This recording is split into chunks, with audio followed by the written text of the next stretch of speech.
Welcome to the speaker series on a shot glass of recovery. Yeah.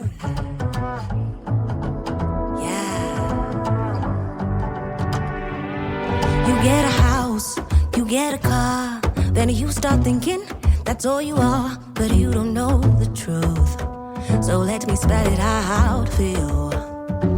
Now I got your attention, now there's a start. Now sit and listen to my favorite part. Life's been giving us some clues. The answer lies inside of you. Welcome to a shot glass of recovery, the speaker series. I'm your host, Lisa M. This is where we share powerful, real stories from the speakers of AA Solution Seekers Toronto, my home group.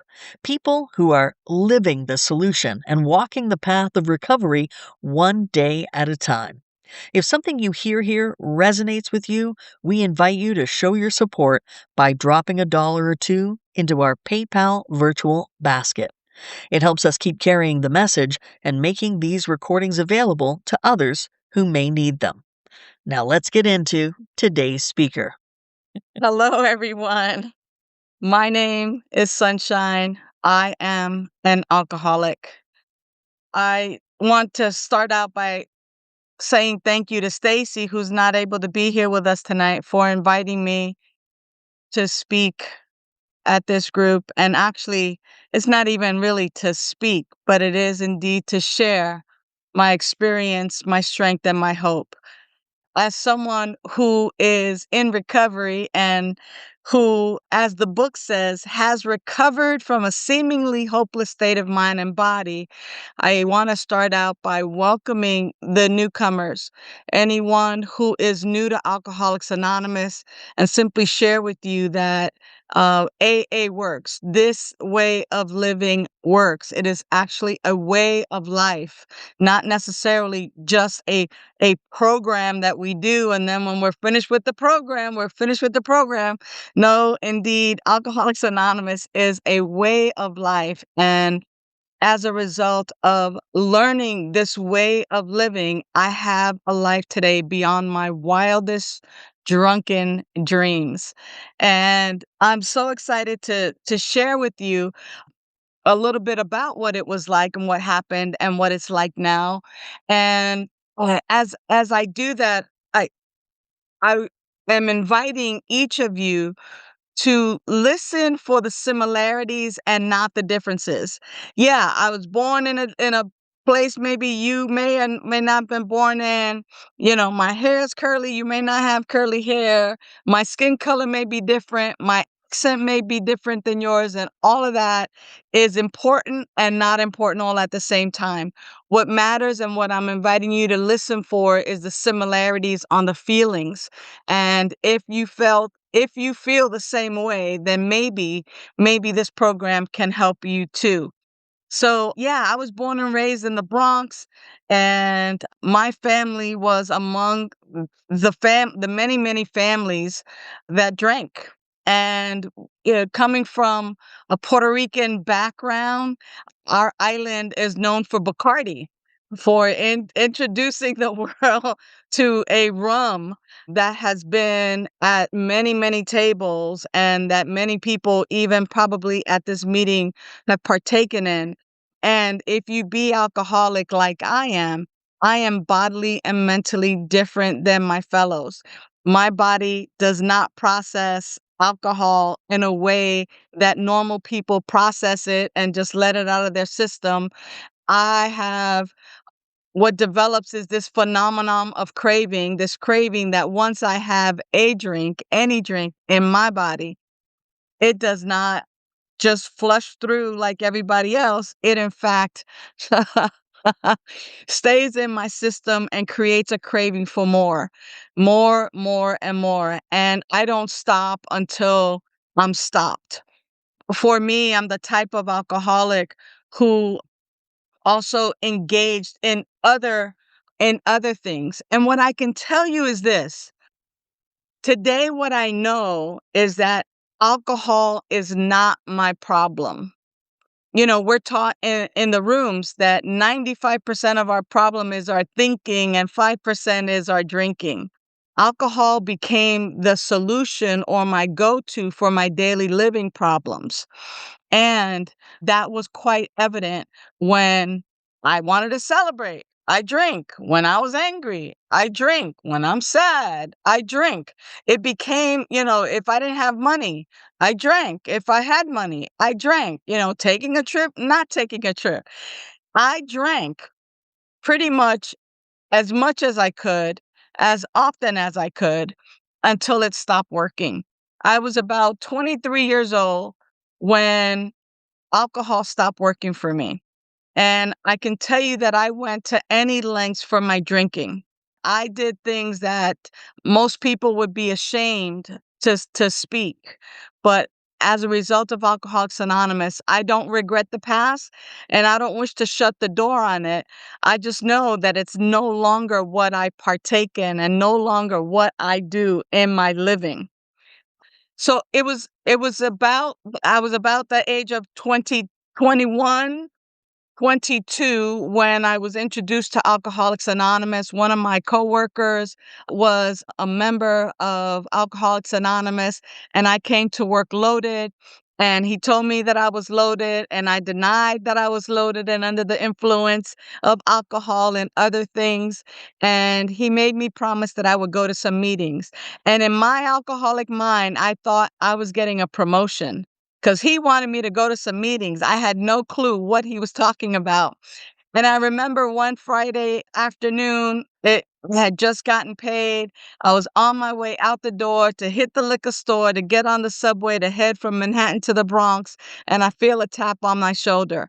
And it's my manager. And he said, "Remember those meetings I told you about?" And I said, "Yeah." He goes, "Let's go." And I couldn't say no. So we get on the subway, we get on another train and a third train, and then we walk a few blocks and there's this church, and we go down the ramp into the church basement. And there you were, all of you in person, not on Zoom because Zoom didn't exist then. But there, all of you were in person, drinking coffee, laughing, smoking cigarettes. And there was nothing funny. There was nothing funny. And you kept raising your hands and sharing and saying that you were an alcoholic. And I was flabbergasted at knowing that these people were here, like admitting that they had a problem with alcohol.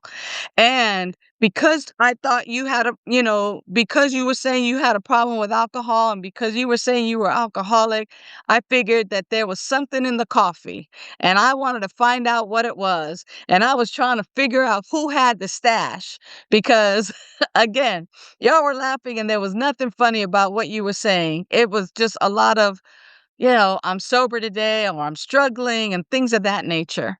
At any rate, I couldn't find who it was who had the stash. And it was because there was nobody there who had the stash. The things that the people in the rooms of Alcoholics Anonymous were saying was true. And they had found a solution to their drinking. They had found a solution to whatever it was that was bothering them at the time. And that solution was not found in the bottom of a bottle. I I wasn't ready. I wasn't ready, and I made a geographic out to California, and it was here in California where I hit my bottom. I live in California right now in Southern California, and I'll tell you what my bottom looked like, and I'll describe it to you, and maybe just maybe you can identify. If you want to close your eyes for this, you can, but you don't have to. But imagine a stray dog that's not even running because it doesn't have enough energy to run. It's just kind of like pacing aimlessly down the street. It has its tail tucked between its legs. Its head is down and it has this look of being downtrodden. This dog that you're imagining and that you're picturing in your mind's eye has patches of hair missing from the fleas and the biting and the biting and the biting of itself just to satisfy that itch. That dog is also walking with a little bit of a limp because it's been hit by a couple of cars and it is not well. Well, if you can imagine that dog that is exactly how I felt. I felt like that when I surrendered in Alcoholics Anonymous. And my mindset was, shoot me or show me how to live. I'm so glad that in that moment of shoot me or show me how to live, I chose show me how to live. And the reason why I say that is because I could have easily not been here today and not been your speaker today. And that decision at that moment wasn't a decision of I surrender and I lose, but it was in fact I surrendered and I win. And I'm going to share with you what I won. It's better than hitting the lottery. I swear. At least it is in my book. For sure, for sure, for sure. So in that surrender, it wasn't like a miracle happened and I was deemed a Great Dane, with pedigree and all of that. No, I entered a hospital program. I'm one of those people who needed additional support and help. So I entered a hospital program. I was asked, I had been going to meetings and I had been asked by my quote unquote sponsor, who I had pretty much in name only up until then.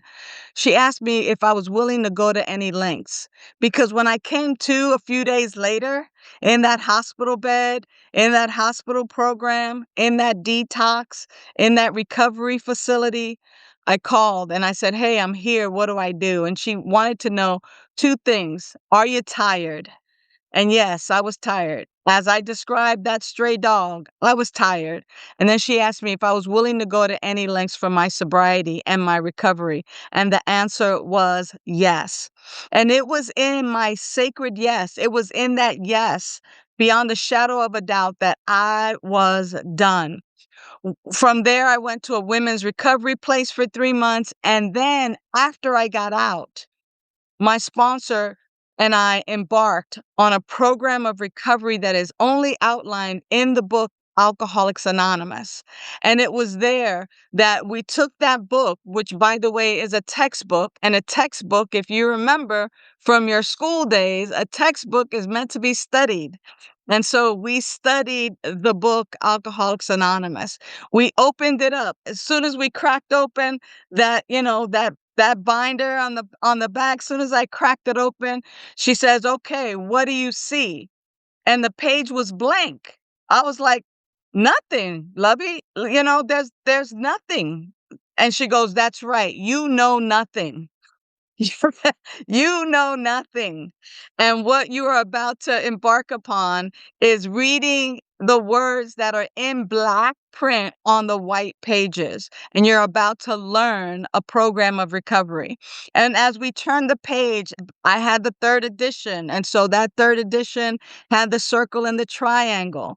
It had the big bold Alcoholics Anonymous, the story of how hundreds of men and women have recovered from alcoholism, the very first sign of hope.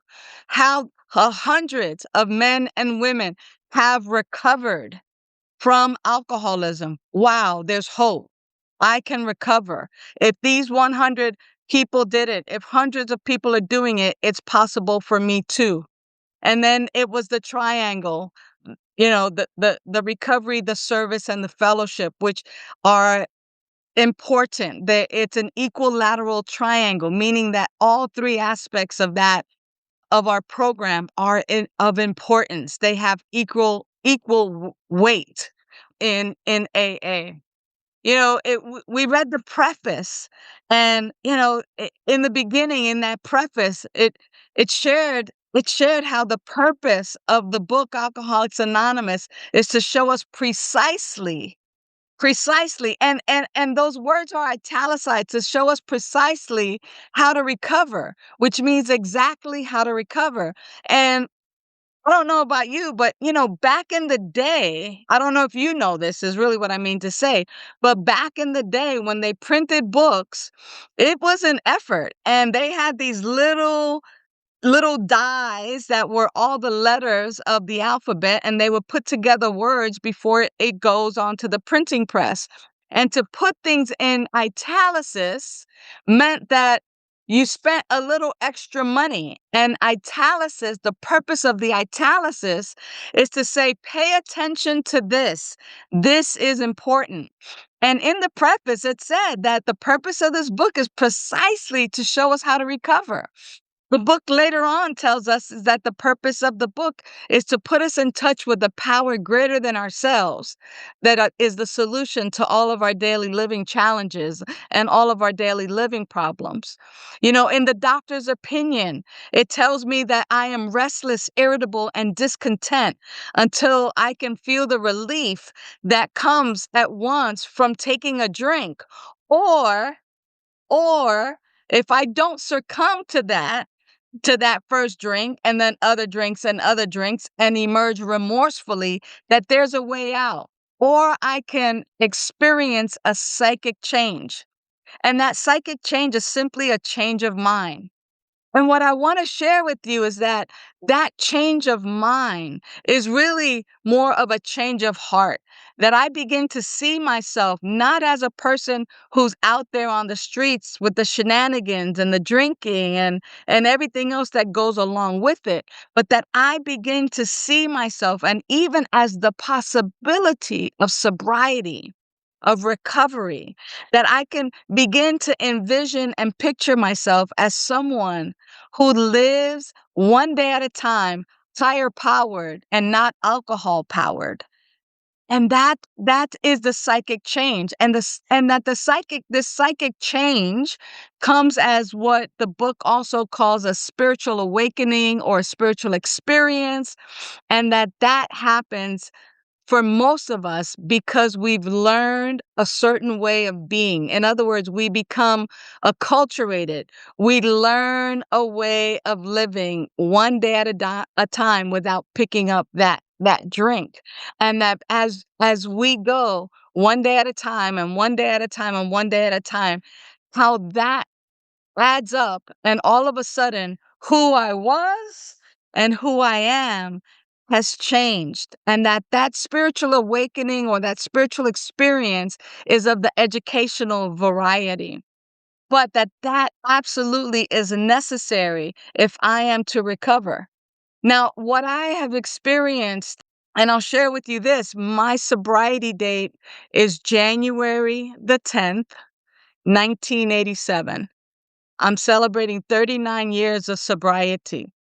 And what I have seen over and over again, thank you. I see y'all clapping. Thank you. What I have experienced over and over again is people shying away from this concept of a higher power. And I got to tell you, I was disfellowship. I grew up Catholic. I grew up Jehovah's Witness. They kicked me out. They kicked me out. I had conduct unbecoming a Christian. And they were like, you're out of here, until you can get your act together. You're out. You're out. And for me, I consider that a spiritual abuse, but that's a whole nother talk show. But in that, my whole concept of God had to change. It had to change from this idea of a punishing God or a God of reward, if you will. Like Santa Claus, he sees you when you're sleeping. He knows when you're awake. He knows if you've been bad or good, so be good for goodness sake. Like that was God. I'm going to be punished if I'm bad, and I'm going to be rewarded if I'm good. And that is not the idea and the concept of God that I have today.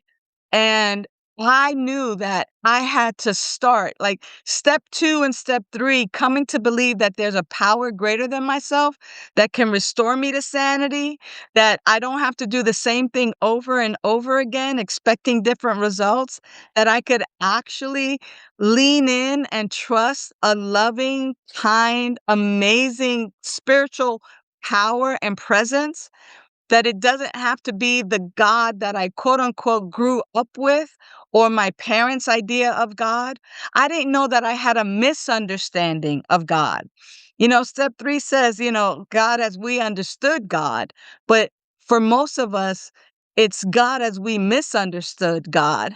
And The whole idea now is to actually start anew, is to start from this place of, if God, if God is all powerful, ever present, everywhere, Bill Wilson talks about higher power, source, spirit being deep down within every man, woman, and child.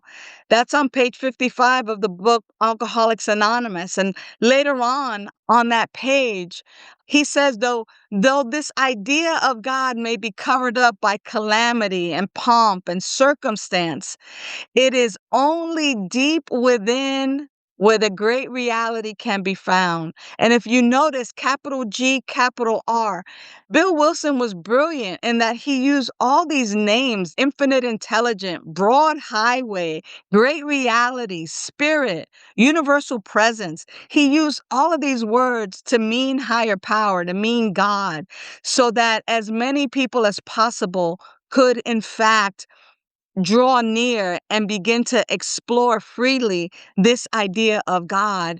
And what I have come to learn for myself is that this power and presence is right where I am. It's inside of me. And as Chuck C talks about in his book, A New Pair of Glasses, we are living and having our being in God. Like, if there's God and only God, we exist in God and God exists in us. And this, beloveds, has helped to set me so free and has unencumbered my life in ways beyond I could even begin to tell you. It helped me so much with my fourth step and my fifth step. And today, this idea of this loving presence that is within me, it's that still small voice, that I was stuffing out when I was drinking. It's that still small voice that will say, no, don't go to the liquor store. No, don't go to that party. You're only going to relapse. That still small voice that I kept, shut up. And I would go ahead and let my ego run my life, edging God out, EGO, instead of listening to that still small voice, that still small voice that entertains God only, that healthy ego that is for my highest and my best. I got to tell you that right now, this year, as I'm celebrating 39 years of sobriety, the thing that stands out for me the most right now is our our principle of step one. And I was once told, if you don't leave the basics, you never have to go back to the basics. And so for me, the basics is step one, the principle of step one. And the principle of step one is honesty. Yeah, we admit we're powerless over alcohol, that our life has become unmanageable. But once we have some sobriety, milestones under our belt, what does honesty really look like? What does it look like for me?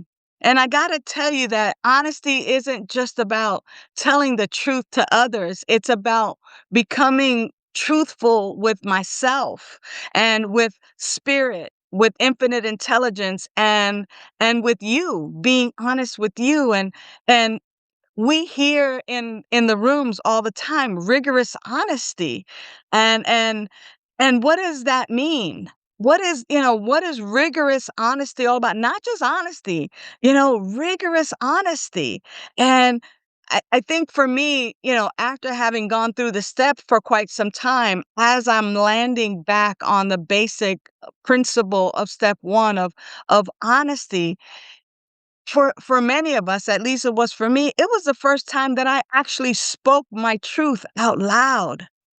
Where I was able to be honest. Not just to say, hey, I drank too much or I made mistakes, but it was about diving deep and uncovering the layers of self-deception, uncovering the layers of the ways I betrayed myself, uncovering the layers that I had built up over time, and the excuses and the rationalization and the denial.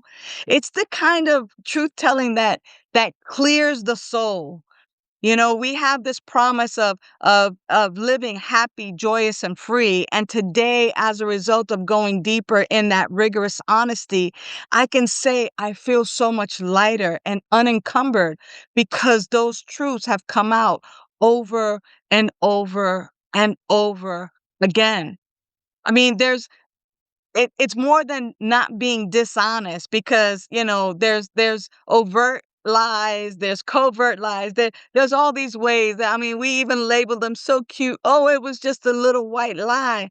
But honesty is not, or dishonesty is not a moral issue. It it is actually the thing itself that blocks us spiritually. In other words, unless I can be truly honest and rigorously honest, I have little chance of really living a life beyond my wildest drunken dreams and being in that rocketed into that dimension that the big book talks about. And when I'm dishonest, what I create for myself is separation because I can't tell you. I can't let you know. I can't let you see me. And it keeps me in shame and it keeps me in fear. And we all know, based on our fourth step and fifth step inventory, that fear should be labeled with stealing, right? Because it robs us of our entire life and future. A lot of us don't want to be honest and it comes because we're afraid. It comes because we don't wanna disappoint other people, and in a rigorous honesty practice, beloved, we have to be willing to say, "I hurt. I'm scared. I want connection. I like you. I'm attracted to you. I wanna hang out with you. I feel left out of the clique. I made a mistake." And and to be able to say that not with the goal of being right, but with the intention of just being real. I feel left out. When a bunch of you go out to eat after the meeting and I'm not invited, I feel left out. And what that vulnerability is actually power and courage. And I'm courageous when I'm able to do that. You see, you know, because nobody wants disapproval. Yeah, we didn't invite you for a reason. Nobody wants to feel that rejection. Nobody ever wants to feel abandonment or disapproval. And that is the risk of honesty. And yet, if we're ever going to have true relationships, if we're ever going to live happy, joyous, and free, honesty is a requirement. And and I get it. I don't wanna be honest with her or with him because I don't wanna hurt their feelings or, I don't want them to judge me or yeah, I wanna be loved, I wanna be approved of, but here's the paradox to that, and that is that the more I hide my truth, the more I suffer. And I suffer in silence because if I'm not telling the truth of my experience, then the possibility is, irrespective of how many years of sobriety one has, when we're hiding and we're suffering in silence, we're more apt to go to that old favorite drink to ease, to feel that ease and comfort that oblivion, being oblivious, gives us. And when I'm not honest, I create distance. There's a distance between me and you. I suffer from terminal uniqueness. I don't relate. Oh, those people in AA, and all of a sudden I start putting distance between me and you. And then I get restless, irritable, and discontent. And that can happen without picking up a drink. You see, the drinking is not the problem. It's the thinking that I can't let you know who I am or what I love or what I don't love or who I really am because I fear. And the solution to that is that we step into coming to believe that there's a power greater than ourselves that we can absolutely trust, and that is the solution to all of our daily living problems. Knowing that there is a an energetic, a life, a power, an infinite intelligence that I can turn to that is right where I am. It's available to me 24/7. And that when I'm still enough and slow down enough, and when I'm silent enough, I can take this within and go, here's what I'm feeling. What do I do with this? And when I listen intently and deeply, I am given a solution. I am reminded to speak with my guide, AKA my sponsor. And I have a sponsor who has a sponsor, and that sponsor has a sponsor. Because my problem clearly is my thinking, and because I haven't developed that trust in spirit, I want to go here. I want to seek through prayer and meditation to improve that conscious contact. Ah, yes, this is it. And I run it by my sponsor, and I listen and I trust, and I listen and I trust, because what I can share with you, beloveds, is that you're not alone, and this is not an I program. You might have an iPhone, but this ain't an I program. This is a we program. This is us. We recover. We do this together. We do not walk alone. We trudge with purpose. We trudge this road of happy destiny. This is what we do. And a day at a time, as I began to trust, as I began to incorporate these steps, as I studied the book, as I wrote in the margins, as I began to find that I had so much in common with Bill Wilson based on his feelings, even though we're very opposite, that yes, I too can recover. And that hope that I found on that page, after the blank page, the story of how hundreds of men and women have recovered from a seemingly hopeless state of mind and body, that wasn't just for them.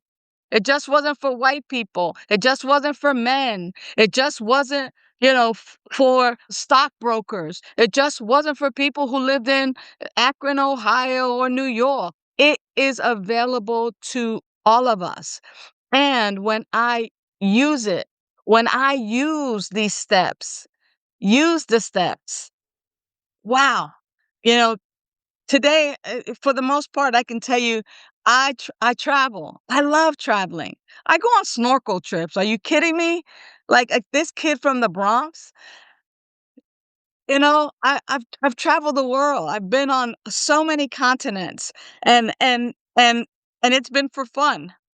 It's been for work. It's been for fun. I get an opportunity to see the world with sober eyes and a sober perspective. You know, you know, here's what I want to close with. And that is, if I make a cake, and many of you have probably heard this before, and I like it because it's simple. If I make a cake and you like my cake and you're like, dang, Sunshine, this cake is off the charts. This is amazing. Will you share the recipe with me? And I say yes.